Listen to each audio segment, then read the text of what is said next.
Chapter 3. Whispers and Words. The silence in Alistair's mind was a blank canvas, and Agent Elara Vance was painting a target squarely on its center. Her sharp, intelligent eyes missed nothing.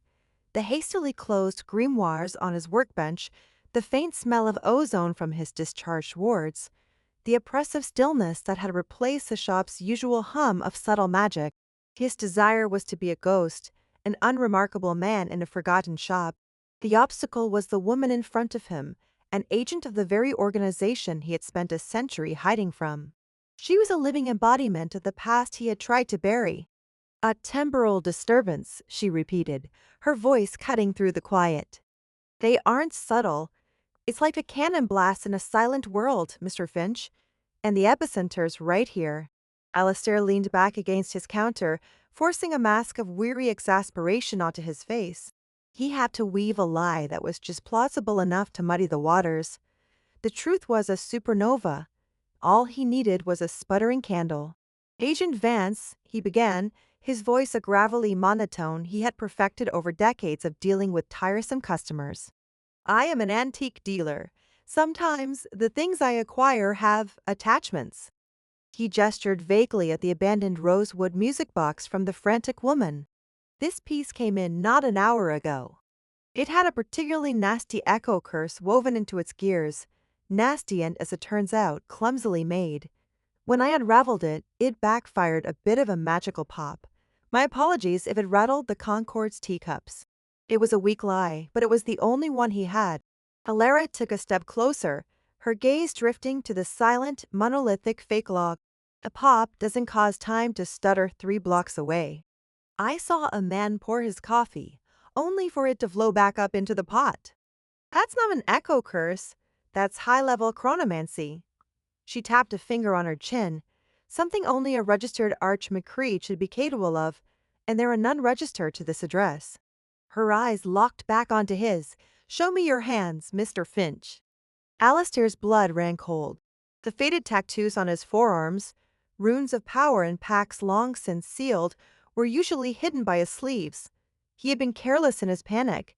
He kept his hands below the counter, gripping the worn wood. "I don't see the relevance." "The relevance is that I am an officer of the Ethereum Concord investigating a Class 3 temporal event, and you are my only suspect," she said, her voice turning to steel. "Hands, now." This was a tipping point. Refusal was an admission of guilt. Compliance was exposure. He chose a third path, deflection. With a long-suffering sigh, he slowly raised his hands, but kept them turned so his palms faced her, concealing the faint markings on his forearms. "As you can see, I am just a humble shopkeeper, no master of the arts here. I deal in silver polish and wood varnish, not temporal mechanics." Elara's eyes narrowed. She wasn't convinced, not for a second, but she lacked definitive proof. Her gaze swept the room again. "I'll need to place monitoring wards on this establishment. Any further magical discharge above a Class 1 will alert my office directly, and I'll be back, Mr. Finch, with auditors. We will be looking into your acquisitions, your ledgers, everything."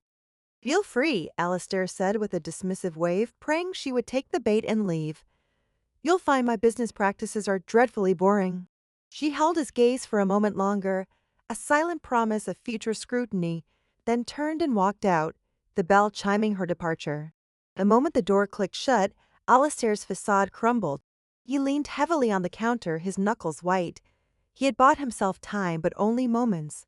The clock was still silent. The city was still unraveling, and the Concord was now watching. He needed a spark, a fire, something absolute.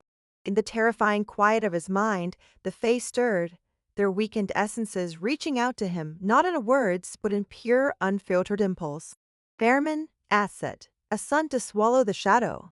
Ignis screamed in his soul, a frantic, desperate urge for overwhelming power, for a fire that could cauterize the void's wound. "Patience, custodian, the web is woven. The spider waits. To leap is to be caught." Tara's warning was a deep, grounding tremor of dread, a feeling of immense weight and terrible gravity. "Caution! This was a trap." "The ember slumbers in the serpent's den," whispered Umbra, a cryptic, chilling premonition. To claim it is to pay the shadow's price. Alistair sifted through the conflicting counsel, his own vast knowledge clicking into place. Ignis was right about the what. A fire to fight the void, but not just any fire.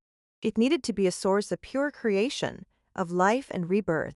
A phoenix ember, a legendary tuct, the crystallized heart of a dying phoenix, containing a power so potent it was said to be able to reignite a dead star. It was the perfect and perhaps only antithesis to the void shard. But Terra and Umbra were right about the how. Such an item would not be sitting on a shelf to find one. He would have to reach into the one place he had sworn never to return, the city's magical black market, the Shadow Bazaar. He moved to a small, unassuming mirror with a tarnished silver frame hanging near his desk. Ignoring his own weary reflection, he tapped a sequence on the frame, a code from a life he thought he'd left behind. The glass swirled like smoke for a moment, and he whispered a single, dangerous question into its depths. Source of rebirth, highest order, immediate acquisition. He expected to wait for days, to receive cryptic refusals. Instead, the smoke in the mirror coalesced almost instantly into elegant silver script. The midnight auction tonight. One Phoenix Ember, entry by invitation only. Alistair stared, his blood turning to ice. The turning point, the surprise. It was too fast, too perfect, and back to that magnitude, appearing on the market the very same day he desperately needed it, the odds were astronomical, impossible. He sank into his chair, the web of lies he'd spun for Alara seeming like a child's game compared to the intricate net now closing around him. The void shard wasn't a random attack. It was the bait, and now the true hunter, the person who had sent the shard, was dangling the cure. They knew he would need it. They knew he would come for it. The midnight auction wasn't an opportunity. It was an execution chamber. He was being herded, manipulated by an unseen enemy who knew his secrets. But what choice did he have? Let the city's timeline collapse.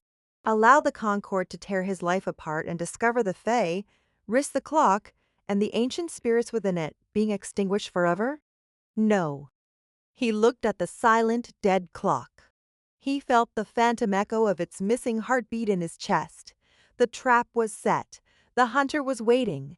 And Alistair Finch, the disgraced arch-McGee, the reluctant custodian, had no choice but to walk right into its jaws.